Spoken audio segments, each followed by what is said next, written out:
El Código Da Vinci, por Dan Brown. Capítulo 38. En el asiento trasero del taxi, Sophie no le quitaba la vista de encima a Landon. Está bromeando. ¿El Santo Grial? Landon asintió muy serio. Sangreal es literalmente Santo Grial. Santo Grial. ¿Cómo es que no había visto al momento la conexión lingüística? Con todo, le parecía que lo que decía Landon no tenía sentido. Yo creía que el Santo Grial era un cáliz, y tú dices que es una serie de documentos que revelan un obscuro secreto. Sí, pero los documentos del Sangreal son solo la mitad del tesoro del Santo Grial.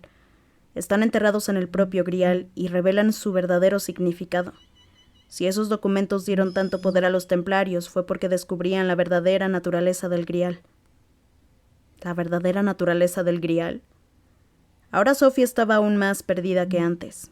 Siempre había creído que el Santo Grial era el cáliz en el que Jesús había bebido durante la última cena y con el que posteriormente José de Arimatea había recogido la sangre que le brotaba del costado en el momento de la crucifixión. El Santo Grial es el cáliz de Cristo, dijo. Menos complicado no puede ser. Sophie, le susurró Landon acercándose a ella. Según el priorato de Sion, el Santo Grial no es en absoluto un cáliz. Aseguran que la leyenda del Grial afirma que se trata de una copa. Es de hecho una ingeniosa alegoría. Es decir, que la historia del Grial usa el cáliz como metáfora de otra cosa, de algo mucho más poderoso. Hizo una pausa. Algo que encaja a la perfección con todo lo que tu abuelo ha intentado decirnos esta noche, incluyendo sus referencias simbólicas a la divinidad femenina. Aún sin seguirle del todo, Sophie veía en la paciente sonrisa de Landon que éste entendía su confusión. Pero si el Santo Grial no es un cáliz, ¿entonces qué es? Landon sabía que aquella pregunta iba a llegar, pero todavía no había decidido cómo contárselo exactamente. Si no le exponía la respuesta en su adecuado contexto histórico, Sophie se quedaría con una vaga sensación de desconcierto, la misma que había visto en el rostro de su editor unos meses atrás, cuando Landon le había pasado el borrador del texto en el que estaba trabajando. ¿Qué es lo que sostienes en tu trabajo?, le había espetado, dejando la copa de vino y mirándole por encima de la comida a medio terminar. Eso no lo puedes decir en serio.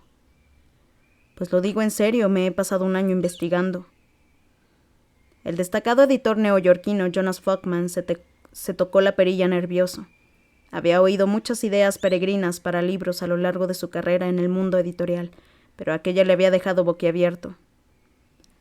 Robert, dijo finalmente, no me malinterpretes, me encanta tu trabajo y hemos hecho muchas cosas juntos, pero si acepto publicar una idea como esta tendré que aguantar manifestaciones a la puerta de la editorial durante meses.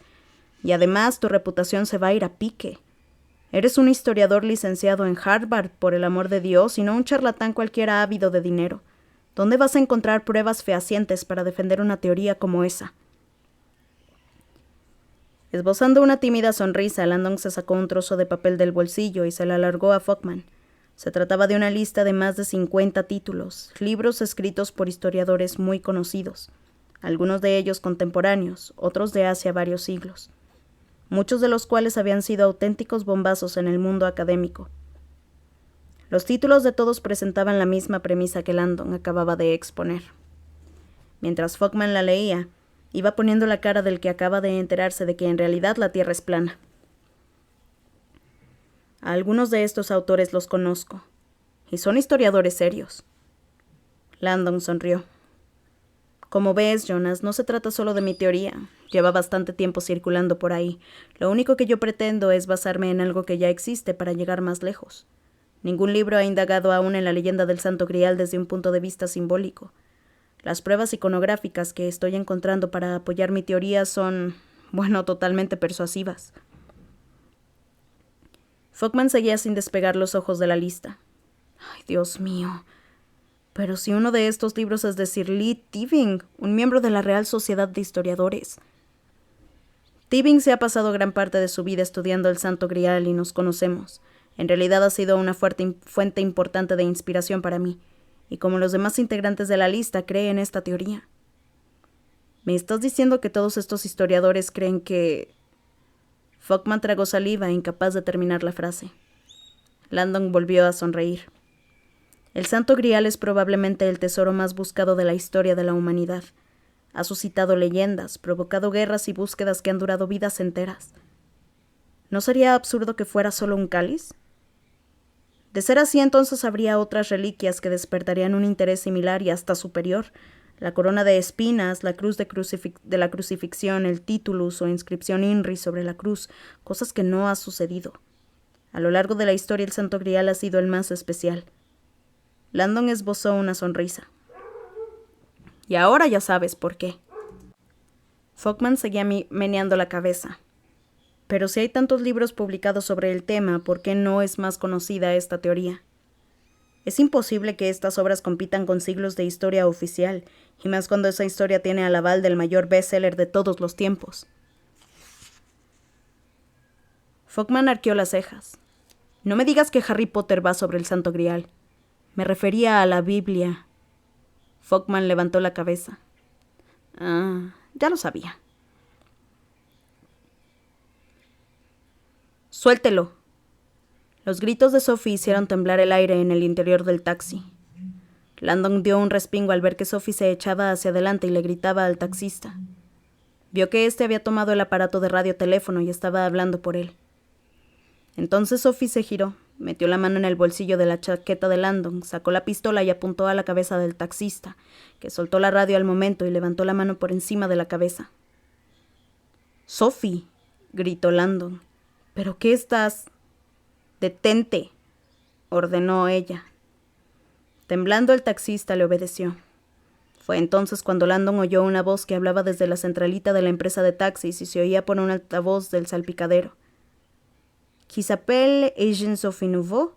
La radio crepitó. «Es un américain, Robert Landon».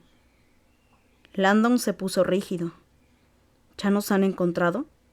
«Baje del coche», ordenó Sophie. El tembloroso conductor no bajó las manos de la cabeza ni para salir del coche. Dio varios pasos atrás. Sophie había bajado la ventanilla y seguía apuntando al desconcertado taxista. «Robert», dijo con voz tranquila, «ponte al volante. Tú conduces». Landon no pensaba discutir con una mujer armada. Se bajó del coche y se sentó al volante. El taxista maldecía sin parar con las manos levantadas. «Espero», añadió Sophie desde el asiento de atrás, «que con lo que has visto de nuestro bosque mágico ya hayas tenido bastante». Asintió. «Más que suficiente». «Muy bien, pues vamos a salir de aquí ahora mismo». Landon bajó la vista para mirar los pedales indeciso. «Mierda». Agarró la palanca del cambio de marchas y buscó el pedal del embrague. «Sophie, tal vez deberías saber que yo...» «¡Arranca!». Fuera, varias prostitutas se estaban congregando para ver qué pasaba. Una de ellas marcó un número en su teléfono móvil. Landon pisó el pedal del embrague y metió primera. O lo intentó. Dio gas para probar la potencia del motor. Finalmente quitó el pie del embrague y las ruedas chirriaron. El taxi salió disparado y la multitud que se había congregado se dispersó para ponerse a cubierto. La mujer del teléfono se metió entre los árboles y se salvó por poco de ser atropellada. «Oh, mon Dieu», exclamó Sophie mientras el coche avanzaba a trompicones por la carretera. «¿Qué estás haciendo?» «He intentado advertirte de esto», le gritó para hacerse oír por encima del rechinar de la caja de cambios. «Yo conduzco solo automáticos».